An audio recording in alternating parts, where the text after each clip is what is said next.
Alléluia. Mon côté à kokani na yo Yesu Masia. Azate pe akotikala kozala te. Sambe na elina bala. Efata be open. Doimela Yesu. Bana aseka tokomisi nzambe na ngoya. Oh ngana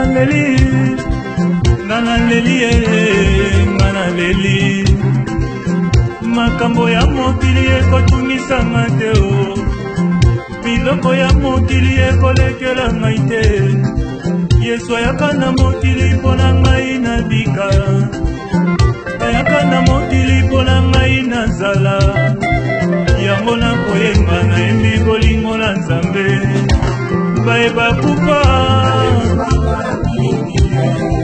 baza na bopito o bayeba kufa baza na baprison yango nakoyenga nayembi bolingo na Nzambe Yesu ayaka na mokili mpona ngai na bika Shalom peuple de Dieu, bonjour, Bipani Susomi Bino, je réponds au nom de frère Christian Mouyaga. Nous avons invité Bino na concert moko munene kozala na ACK ya Pérou et longona frère Blaise Nzinga et Toya Ebele Nzamba kozanga te kopambola bino. Moi-même je serai là comme guest.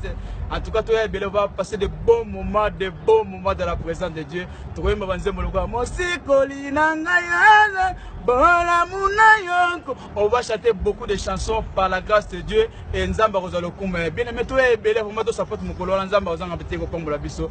Bye bye, ciao, rendez-vous le 3 décembre Nzambe à Pambola biso. Merci beaucoup. Nazanga nanga nyonso bimelanga nyonso kasi bolingo ya Nzambe teo nyonso mokile pesa melingai isusu bazangi ye naleki bango na nini ye